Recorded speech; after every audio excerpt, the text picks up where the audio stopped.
Hi friends, ఓం సాయిరాం. బాబాగారి ఆశీస్సులు అందరిపైన ఉండాలని మనస్ఫూర్తిగా కోరుకుంటూ అందరూ కూడా సుఖంగా సంతోషంగా ఆరోగ్యంగా ఉండాలని ఆ బాబాగారి ఆశీస్సులు అందరిపైన ఉండాలని మనస్ఫూర్తిగా కోరుకుంటున్నాండి. ఇక ఈరోజు వీడియోలో బాబాగారు అయితే ఒక మంచి సందేశాన్ని అయితే మన ముందుకు తీసుకొచ్చారండి. ఇక ఈరోజు వీడియోలో బాబాగారు ఏం చెప్పబోతున్నారు అంటే, తల్లి ఈ ఒక్క ప్రశ్నకు నా పాదాలు పట్టుకొని జవాబు చెప్పు తల్లి. రేపు ఉదయమే శుభవార్తతో నీ ఇంట్లో అడుగు పెడతానమ్మా అని చెప్పి బాబాగారు అంటున్నారండి. ఈరోజు చాలా చక్కటి ప్రశ్నను మనకు బాబాగారు అందిస్తున్నారండి. దానికి జవాబు ఇవ్వాల్సిన బాధ్యత మనదే. ఎందుకంటే బాబాగారు పాదాలను పట్టుకొని జవాబు చెప్పమని అడుగుతున్నాడు. కాబట్టి తప్పకుండా మనమందరం కూడా బాబాగారు ఎన్ని ప్రశ్నలు వేస్తున్నారో దానికి జవాబు మన దగ్గర ఉందా లేదా అని తెలుసుకోవాలంటే తప్పకుండా ఈ వీడియోని పూర్తిగా వినాల్సిందే. మరి బాబాగారు ఇచ్చే సందేశం ఏంటో ఇప్పుడు మనం తెలుసుకోవాలంటే ముందుగా బాబాగారు చెప్పినట్టుగా ఆయన పాదాలని పట్టుకొని చూద్దాం. అసలు బాబాగారి ఆంతర్యం ఏంటో తెలుసుకుందాం. ఏం చెప్పాలనుకుంటున్నారో విందాం. తల్లి, నీ మనసు ఎంతో అలికిడిగా ఉంది కదూ. ఎన్నో ప్రశ్నలు నీ మనసులో మిగులుతున్నాయి. అనేకమైనటువంటివి నా ముందు పెడుతున్నావు. అయినా సరే నీ బాధలు మాత్రం తీరటం లేదు అని ఎంతగానో కుమిలిపోతున్నావు. తల్లి, ఒక్క మాట గుర్తుపెట్టుకో. నీ జీవితంలో ఈ సాయి నీకు తోడుగా ఉన్నంత వరకు నీకు ఎలాంటి కష్టాలు వచ్చినా వాటి నుండి తప్పించడానికి నీవు ప్రయత్నం చేస్తుంటాను. వాటి నుండి తట్టుకునే శక్తిని నీకు అందిస్తూ ఉంటాను. తల్లి, నీ బాధలు మర్చిపోయి ఓదార్పునివ్వడానికి వచ్చాను. ఈ సాయి మాటలు వింటావు కదూ బిడ్డ. ఈ ఒక్క ప్రశ్నకు నాకు జవాబు ఇస్తే చాలు తల్లి. నువ్వు పిలవకపోయినా సరే శుభవార్తతో నీ ఇంట్లో నేనే అడుగు పెడతాను. నువ్వు పిలిచినా పిలవకపోయినా ఈ సాయి చెప్పింది మాత్రం ఖచ్చితంగా చేసి తీరుతాను తల్లి. ఎన్ని ఎడబాట్లు ఎదురైనా ఒకటి మాత్రం గుర్తుపెట్టుకో. జీవిత ఆశయం నీలో బలంగా ఉన్నంతకాలం నిన్ను ఓడిపోనివ్వను. ఎప్పుడైతే ఇది నా వల్ల కాదు బాబా అని అంటావో ఆ క్షణం నిన్ను నేను పైకి లేపడానికి ఈ సాయి చెయ్యి పట్టుకొని ఆతృతగా ఉంటాడమ్మా. ఎప్పుడైనా సరే నీ ఆశయం నువ్వు గుర్తుపెట్టుకో. నీ జీవితంలో ఎప్పుడూ లేని సంతోషం ఇప్పుడు నేను ఇవ్వబోతున్నాను. నీ కోరిక తీర్చడానికి స్వయాన నేనే వచ్చాను. ఈ సాయిని ఆదరించు తల్లి. నువ్వు కోరుకున్న విధానంగానే ఈ రోజున నీ కోరిక తీర్చడానికి నేనే స్వయంగా రేపటి రోజున శుభవార్తతో నీ ఇంట్లో అడుగు పెడతాను. జీవితంలో ఏది అనుకున్నా కూడా సక్రమంగా జరిగిపోతాయి. ఇక కష్టాలన్నీ కూడా మర్చిపో. ఇప్పటి నుంచి ఆగిపోయిన పనులన్నీ కూడా ఇక మొదలుపెట్టు. నీకు అన్నింటిలోనూ విజయాలు నేను కలిగిస్తాను. నా దర్శనం కోసం ఎన్నో రోజులుగా ప్రతి క్షణం ఆరాధిస్తున్నావు. నా దగ్గరకు రావాలని నా బిడ్డ కోరుకుంటుంది. నా కోసమే ఎదురు చూస్తుంది. ఎన్నో రోజులుగా నా మీద నమ్మకంతో పూజలు చేసుకుంటుంది. ప్రతి కష్టాన్ని ప్రతి పూజలో కూడా పంచుకుంటుంది. అయినా సరే బాబా ఎందుకు మౌనంగా ఉన్నారు, నేను అడిగిన వాటికి నాకెందుకు సమాధానం ఇవ్వటం లేదు అని మనసు ప్రశ్నిస్తుంది. దానికి ఒక్కటే సమాధానం. ఒక్కసారి నా కళ్ళలోకి చూడు తల్లి. కూర్చున్న చోటు నుండి నా వైపు ఒక్కసారి తిరిగి చూడు. నేనేం చెప్తానో నా కళ్ళల్లోనే నీకు సమాధానం కనిపిస్తుంది. నేనేదైనా సరే నా బిడ్డల భవిష్యత్తు బాగుండాలని ఏదైనా సరే చేస్తాను. అది నీకు అర్థం కావటం లేదు. ఇప్పుడు కష్టం వచ్చింది కదా అని మౌనంగా కూర్చొని ఏడిస్తే ఎలాంటి ప్రయోజనం లేదు. జీవితంలో నీ ఎదుగుదల ఇక్కడే ఆగిపోతుంది.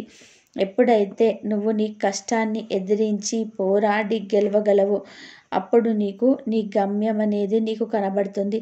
నీ దారిలో ఎలాంటి అడ్డంకులు వచ్చినా కూడా అవన్నీ కూడా నువ్వు తొక్కుకుంటూ వెళ్ళిపోతావు. వాటి నుండి నువ్వు ఎలాంటి ఆపద కలగదు. ఎందుకంటే ఆ అడ్డంకులన్నీ తొలగించడానికి నీకంటే ముందుగా సాయి వెళుతున్నాడు. అదే మార్గంలో నడుస్తున్నాడు. నీ గమ్యానికి చేరుకోవాలి అంటే ముందు నీ దైవం, నీ గురువు చేరుకోవాలి. అక్కడికి చేరుకున్న తర్వాత అక్కడి నుండి నేను చూస్తూ ఉంటాను. నా బిడ్డ ఎక్కడైనా తప్పటడుగు వేస్తుందేమో అని చెప్పి నేను చూస్తూనే ఉంటాను. కాబట్టి తల్లి, నీ ఆపదలన్నింటికీ కూడా తొలగించడానికి ఈ సాయి నీకంటే ముందు నీ గమ్యాన్ని చేరుకున్నాడు. ఇక ఎలాంటి ఆలోచనలు చేయకుండా ముందు చూసుకొని ఈ సాయి నామాన్ని ఉచ్చరిస్తూ ముందుకు సాగు. అప్పుడే నీకు ఈ గమ్యాన్ని చేరుకోవడానికి అతి తొందర సమయం పడుతుంది. వెంటనే నీ జీవితంలో సంతోషం కూడా మొదలవుతుంది. ఎలాంటి ఆలోచనలు పెట్టుకోకుండా ఈ సాయి చెప్పిన విధానంగా మనసులో నీ ఇష్ట దైవాన్ని ఆరాధిస్తూ ఉండు. ఈరోజు నా మీద నమ్మకంతో నేను అడిగే ప్రశ్న కోసం సమాధానం ఇవ్వడానికి నా పాదాలను పట్టుకున్నావు. అందుకే నీ కోరిక తీరడానికి ఈ ఉపాయం అందిస్తున్నాను. ఇక ఎప్పటికీ నా చేతుల మీదుగా జరగాలనుకున్న పనులు జరగవు అని నీ మనసు అనిపించినప్పుడు ఒకసారి నా నామాన్ని పలుకు. వెంటనే నీకు జరగదు అనుకున్నది కూడా జరిగేలాగా ఈ సాయి చేస్తాడు. తల్లి, ఈరోజు నేను చెప్పేది పూర్తిగా విన్నావు అంటే ఎగిరి గంతేస్తావు. ఎందుకంటే ఈ సంతోషం పట్టలేనిది నాకు తెలుసు. నా మనసుకు తెలుసు నా భక్తులు ఎలా ఉంటారు. నా బిడ్డలు ఒక్కసారి నన్ను నమ్మితే ఏ విధంగా వారి జీవితంలో మసులుకుంటారో నాకు బాగా తెలుసు. ఒకవేళ తప్పు చేస్తే ఈసారి మాత్రం ఊరుకోడు. ఏదో రకంగా శిక్షనైతే విధిస్తాడు. మరి ఆ శిక్షని విధించినప్పుడు నువ్వు చేసిన తప్పు చిన్నదా పెద్దదా అని నేను చూడను. ఎందుకంటే నా బిడ్డల మీద నాకు కోపం రాదు. మిగతా నా బిడ్డలన్నీ భారించాను. నీకు ఎవరి మీద ఎలాంటి కోపం రాదు. నేను ఇవ్వగలిగేది ఒకటే, నా ఆశీర్వాదం మాత్రమే. ఎప్పుడైతే నువ్వు తప్పటడుగు వేస్తావో ఆ క్షణంలో నీకు కరుణ అనేది నీ చుట్టూ మాయలాగా కమ్ముకుంటుంది. అప్పుడు నువ్వు అన్ని తప్పులే చేస్తావు. ఆ క్షణంలో చెడు కర్మలు ఎక్కువైనప్పుడు నీకు అన్ని కష్టాలు ఎదురవుతాయి. కష్టం అనేది చేతులారా ఒక మనిషి చేసుకోవడమే. ఎప్పుడైతే చేతులారా మనిషి చేసుకుంటాడో అది పూర్తి అనుభవించే వరకు అది నీ నుండి దూరం కాదు. ఎవరి ఆలోచనలు మంచిగా ఉంటాయో అలాంటి వారికి అంతా మంచి జరుగుతుంది. నా భక్తుల నేను ఎల్లవేళలా కాపాడుతూ వస్తాను. వారిని కాపాడడానికి 1000 చేతులైనా సరే నేను ఉపయోగించగలను. అంతటి శక్తి నాకు నా గురువు ఇవ్వగలడు. తల్లి, నేను చెప్పేది ఒకటే, నా బిడ్డలందరికీ కూడా ఉండాల్సిన లక్షణాలు ఓర్పు, సహనం, శ్రద్ధ, సబూరి ఇవి ఉంటేనే వారి జీవితం చక్కగా సాగిపోతుంది. ఎవరిని కూడా ఎలాంటి సమయంలో ఎంత క్లిష్ట పరిస్థితి వచ్చినా కూడా వారిని బాధించదు. వారిని బాధ పెట్టినట్లయితే నువ్వు నన్ను బాధ పెట్టినట్టు అవుతుంది. సహించుకొని 1కి 2 సార్లు వారు చెప్పిన దానికి చిన్నగా సమాధానం ఇచ్చి వెళ్ళు. లేకుంటే ఆ సమయంలో నేను ఇంకా కించపరిచిన వాడిని. ప్రత్యేకంగా నీ మనసు బాధిస్తే నా నామాన్ని స్మరించు. అక్కడి నుండి తిన్నగా వెళ్ళిపో. వారితో యుద్ధం మాత్రం చెయ్యకు. దెబ్బకు దెబ్బ తీయవద్దు. ఎవరిని నీ విరోధిగా అనుకోకు. ఎవరికి విరోధి కారు. ఎవరిపైన విరోధి భావం అనేది పెంచుకోకూడదు. అందరూ ఒకటే, సమానంగా భావించు. ప్రేమను పంచు. తల్లి, నువ్వు మనస్ఫూర్తిగా నన్ను కోరుకుంటే తక్షణమే నీకు చెప్తాను. అప్పుడు నా దర్శన భాగ్యం నీకు కలుగుతుంది. ఎందుకంటే ఎప్పుడైతే నువ్వు ఆలోచనలతో కోరికలతో సతమతం అవుతావో నాకు సంబంధించిన వారు మొదట ప్రాపంచిక కోరికలతోటి నా దగ్గరికి వస్తారు.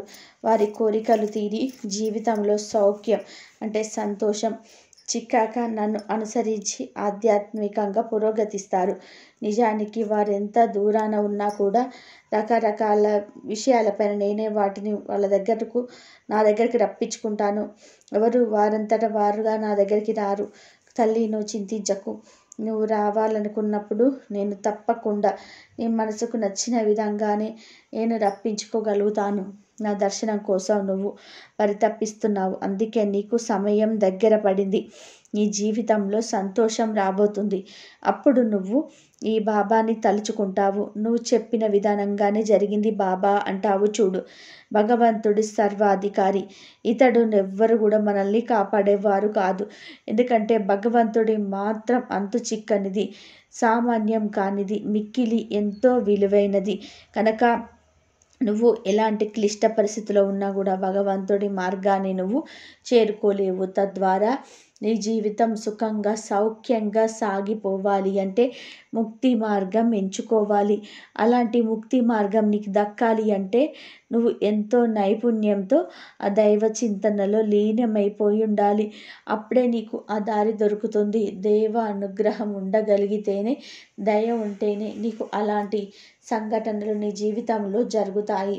నువ్వు నా దర్శన భాగ్యం కోసమే పరితపిస్తూ ఉన్నట్లయితే ఈ బాబా చెప్పిన మాటలు నువ్వు తప్పకుండా తూచా తప్పక పాటించాలి. సద్గ్రంథాలను పారాయణం చేస్తూ ఉండాలి. ఎప్పుడు సాయి నామమే ఉచ్చరిస్తూ ఉండాలి. ఎంతటి కష్టం వచ్చినా ఈ సాయిని తలుచుకో, తక్షణమే నీ ముందు ఒక పిట్టలాగా వాలిపోతాను.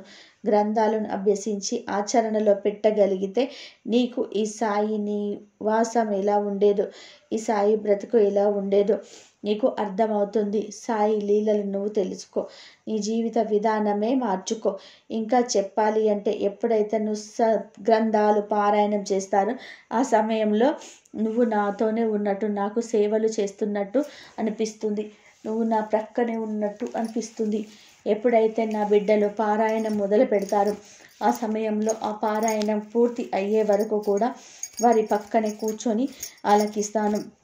నా గురువు ఎంత తన్మయంగా చూసుకోవాలని నిండు హృదయంతో సేవిస్తాడో అంతే విధిగా నా బిడ్డలను నేను కూడా సేవించుకుంటాను. ఎప్పుడైతే నా బిడ్డలు వారి ఆఖరిని కూడా మరిచి నా నామాన్ని ఉచ్చరిస్తారో అలాంటి వారి జీవితంలో ఏదైనా సరే అనుకున్నారంటే ఆ క్షణమే తీర్చడానికి నేను సిద్ధంగా ఉన్నాను.